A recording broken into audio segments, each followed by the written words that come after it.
नमस्कार दोस्तों, star news में आप सभी का स्वागत है। मैं रिंकू यादव।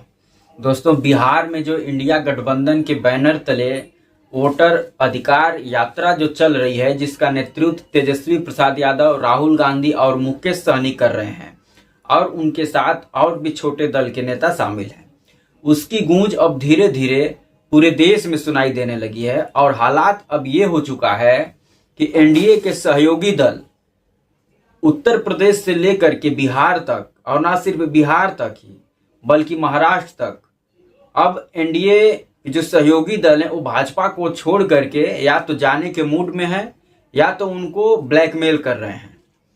बात पहले बिहार से ही शुरू करते हैं। बिहार में एनडीए के सहयोगी दलों में चिराग पासवान का भी नाम आता है। नीतीश कुमार मुख्य रूप से नेतृत्व करता ही हैं, मुख्यमंत्री हैं बिहार के।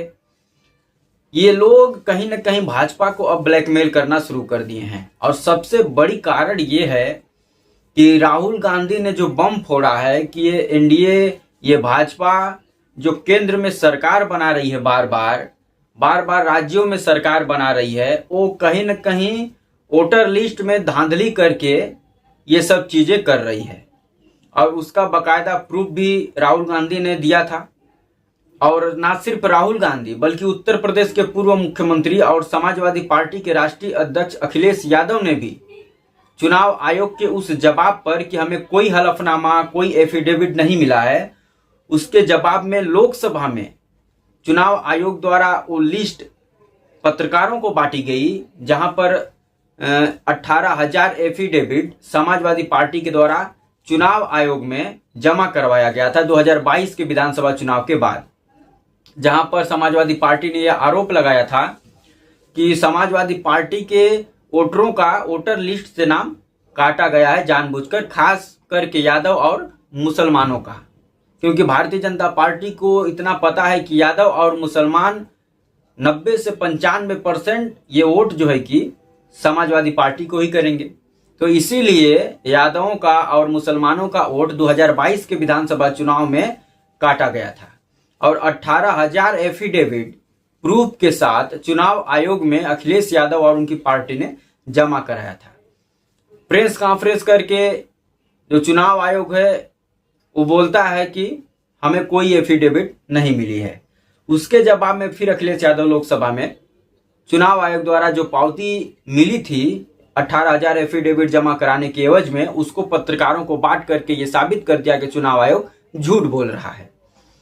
अब एनडीए में जो सहयोगी दल हैं, चाहे उत्तर प्रदेश में संजय निषाद हो, चाहे ओम प्रकाश राजभर हो, चाहे अनुप्रिया पटेल हो, चाहे रालोद हो, जयंत चौधरी हो, इन सब लोगों ने कल दिल्ली के एक स्टेडियम में निषाद समाज का सम्मेलन बुलाया था संजय निषाद ने, जहां पर इन सबको निमंत्रण दिया था और ये सब नेता वहां पर इकट्ठा हुए थे। वहां से एक हुंकार भरी है और भाजपा सरकार और भाजपा को ललकारा है। संजय निषाद ने तो यहां तक साफ साफ कह दिया कि यदि भाजपा को ये लगता है कि हमारे समाज का वोट उसको नहीं मिलता है, हमारे समाज के साथ जो है कि यदि भाजपा सरकार नाइंसाफी करेगी, हमारे समाज को हक और अधिकार नहीं दे पा रही है, तो हमें गठबंधन से अलग कर दे। वहीं ओम प्रकाश राजभर ने भी सीधे सीधे मुख्यमंत्री योगी आदित्यनाथ के ऊपर उंगली उठा दिया और ये आरोप लगा दिया कि भाजपा के जो नेता हैं वो हम छोटे दलों को अपशब्द बोलते हैं। बिहार में भाजपा की हालत बहुत ही खराब हो चुकी है। बिहार पूरी तरीके से मूड बना चुका है कि इस बार बिहार में बदलाव होगा। और जो ये वोटर अधिकार यात्रा बिहार में चल रही है, कहीं न कहीं विपक्ष में जान फूंकने का काम कर रही है।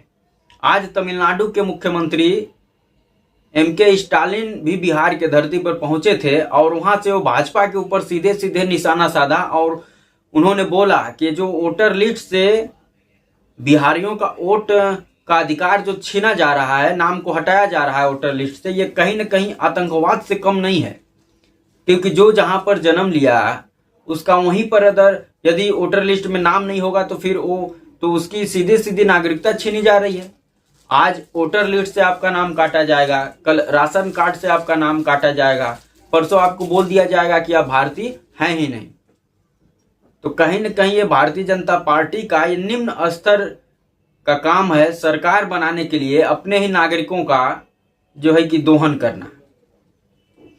राहुल गांधी ने ये आरोप लगाया है कि जिस प्रकार से बेंगलुरु के एक सीट का सबूत के साथ मैं बताया था कि कैसे वहां पर धांधली करके भारतीय जनता पार्टी ने जीती है, मैं बिहार में भी अपने कार्यकर्ताओं को लगा दिया हूं चेक करने के लिए कि कहां कहां पर किस सीट पर कितनी धांधली हुई है, और इसकी भी मैं सबूतों के साथ आप सब लोगों के सामने जवाब दूंगा।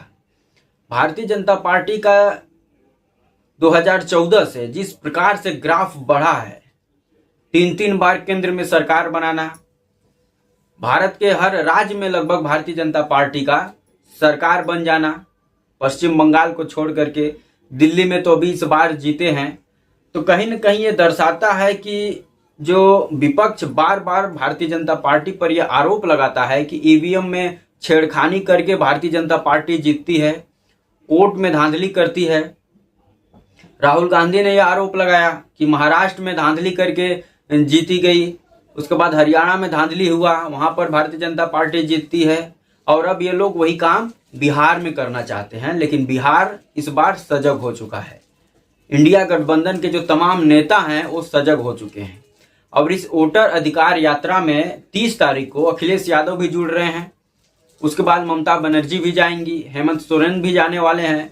तो कहीं न कहीं ये दर्शाता है कि जो इंडिया गठबंधन है ये मजबूती के साथ एकजुट बना हुआ है। वहीं दूसरी तरफ एनडीए बिखरता हुआ नजर आ रहा है। यूपी से लेकर बिहार तक और बिहार से लेकर के महाराष्ट्र तक जो एनडीए के सहयोगी दल है वो कहीं न कहीं अब उनको भी समझ में आ गया है कि भारतीय जनता पार्टी वो मछली है जो छोटी मछलियों को खा जाती है। मुकेश सहनी के साथ भी गद्दारी करते हुए उनके सभी विधायकों को तोड़कर अपने आप में मिला लेना, ये कहीं न कहीं मुकेश सहनी उस बात को बोलते हैं आज। तो जो ये वोटर अधिकार यात्रा बिहार में चल रही है, इसकी गूंज अब कहीं न कहीं पूरे देश में सुनाई देने लगी है, और देश की जनता भी अब ये सवाल पूछने लगी है कि क्या प्रधानमंत्री नरेंद्र मोदी जो 3 बार देश के प्रधानमंत्री बने हैं, क्या ये ईवीएम में छेड़खानी करके बने हैं? क्या वोटर लिस्ट में धांधली करके बने हैं? इसका जवाब कहीं न कहीं चुनाव आयोग को और प्रधानमंत्री नरेंद्र मोदी को खुद आकर के सामने देना चाहिए। लेकिन ना ही सटीक जवाब चुनाव आयोग की तरफ से देश को मिला है और ना ही भारतीय जनता पार्टी की तरफ से मिला है। तो कहीं न कहीं चुनाव आयोग और नरेंद्र मोदी की केंद्र में बनी सरकार संदेह के घेरे में है। लोग ये सवाल पूछ रहे हैं कि एसआईआर का जो काम बिहार में इतनी जल्दबाजी में किया जा रहा है और चुनाव आयोग बोल रहा है कि वोटर लिस्ट में कुछ गड़बड़ियां हैं, उनको ठीक किया जा रहा है, तो ये काम 2024 के लोकसभा चुनाव से पहले क्यों नहीं किया गया? मतलब ये चुनाव आयोग मान रहा है कि वोटर लिस्ट में गड़बड़ी है और उन्हीं गड़बड़ वोटर लिस्ट के आधार पर ही हमारा प्रधानमंत्री चुना गया है। मतलब देश को ये मान लेना चाहिए कि प्रधानमंत्री नरेंद्र मोदी फर्जी तरीके से प्रधानमंत्री बनकर बैठे हुए हैं। यह कहीं न कहीं चुनाव आयोग के ऊपर निसंदेह जो है कि संदेह पैदा हो रहा है कि भारतीय जनता पार्टी के साथ मिल करके चुनाव आयोग भारत के लोकतंत्र को लूटने का काम कर रहा है। और भारतीय जनता पार्टी तो है ही लोकतंत्र की लुटेरी।